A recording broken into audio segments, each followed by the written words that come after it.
Everyone who is of the truth heareth my voice.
From the Gospel according to St. John, we can or may conclude that Pontius Pilate knew several languages, as the heading that he prepared for the cross was written in Hebrew, in Greek and Latin. The chief priest of the Jews said unto Pilate, "Do not write the King of the Jews, but this man Jesus, he said, I am the King of the Jews."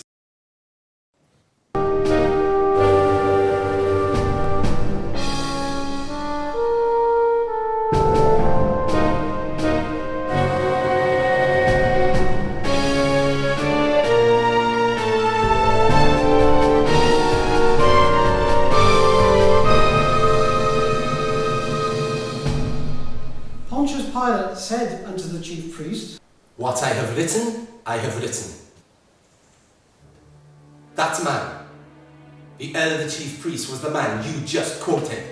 So what did Pontius Pilate say to the chief priest? I said, what I have written will always remain written. Wait. Exactly who are you? And who was he?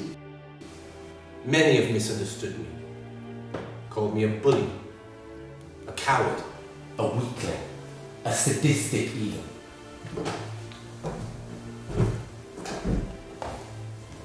Sir, I must ask you to leave my church. Professors of history have not accurately compared the gospel accounts, and they have mischaracterized me. But you allowed the killing of an innocent, defenseless man. The crowd demanded Yeshua's death, not me.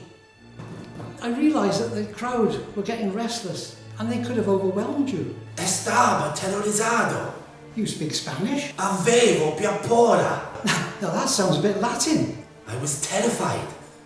I've read that the Jewish council were going to report you to Tiberius Caesar. I was trying to prevent a riot. But did you not have the courage to release our Saviour Jesus? Yeshua told me, those who delivered him to me, to kill him. His sin was greater than mine. Your defence is that you were given permission by Jesus. On reflection, that's true.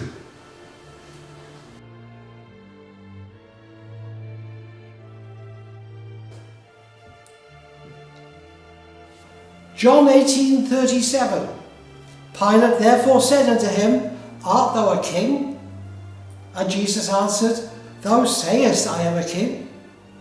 And to this end I was born, and for this cause I came into the world, that I should bear witness unto the truth. Everyone who is of the truth heareth my voice.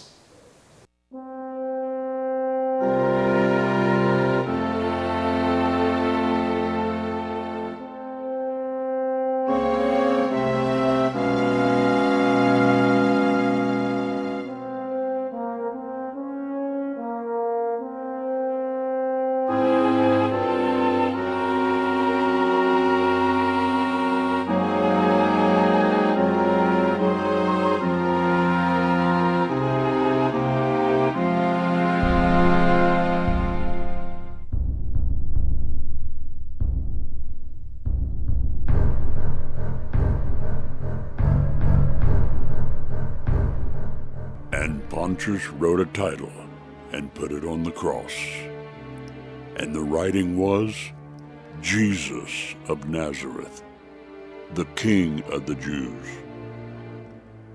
Pontius Pilate would not have written that inscription unless he was enlightened.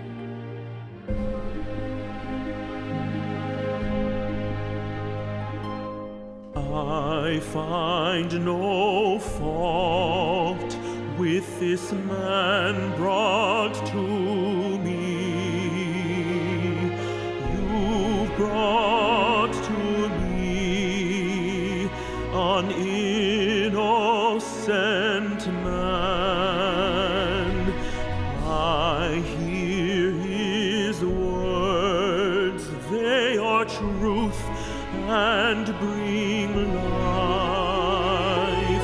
Whose plan is this, to have his life sacrificed? Is it God's plan, a plan for his loss? Yet he knows his next steps. It leads to the cross. Troubling dream that I had last night, this message that I bring, don't have anything to do with this man from Galilee. I wash my hands and write on this plaque,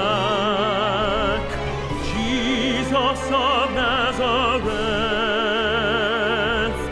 King of the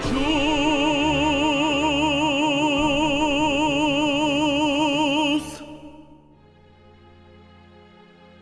Let us take a walk now together on the shores of the Bristol Channel, which divides England and Wales, and we're walking on the Welsh side. Hello, my name is Mark, and of course by now you know I'm responsible for what you have just seen. Some of you, not all of you, might have some misconceived notions about Pontius Pilate, so my hope is that this short film will explain a few of the elements for the Roman prefect's behavior during the trial of our Savior, Yeshua HaMashiach, Jesus the Messiah. Pontius would have called him by his Hebrew name, Yeshua. Chapter 12 of my book, Pontius Redeemed, fully describes the trial. An examination of all four of the Gospel writers, Matthew, Mark, Luke, and John, are our best resources for determining the character of Pontius and what happened. Approximately 110 biblical references are used and quoted in chapter 12 alone. This short film summarized Pontius's defense using just 6 biblical references in the present time instead of in period. This was my way around the higher costs of historical depiction. Pontius was convinced Yeshua was innocent of all the infractions the elite accused him of.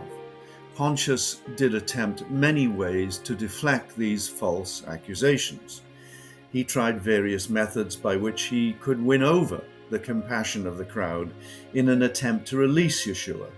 but the growing crowd were heavily under the influence of their Hebrew leaders. As time lapsed, pressures mounted. The opportunity to release our Saviour slipped away.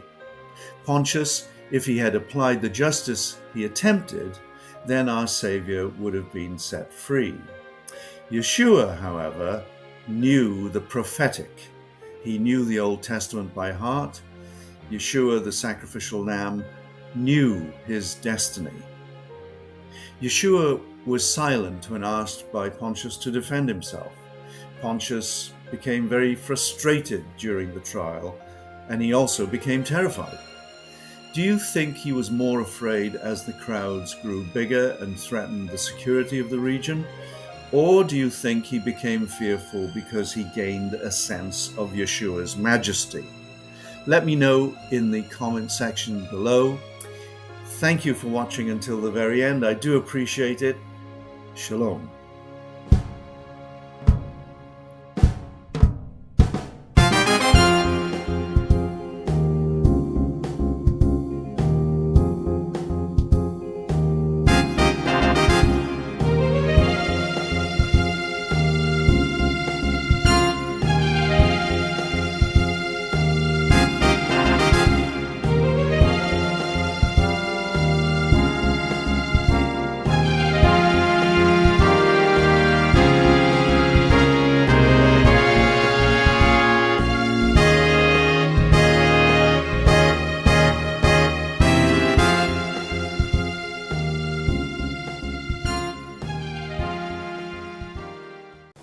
Everyone who is of the truth heareth my voice.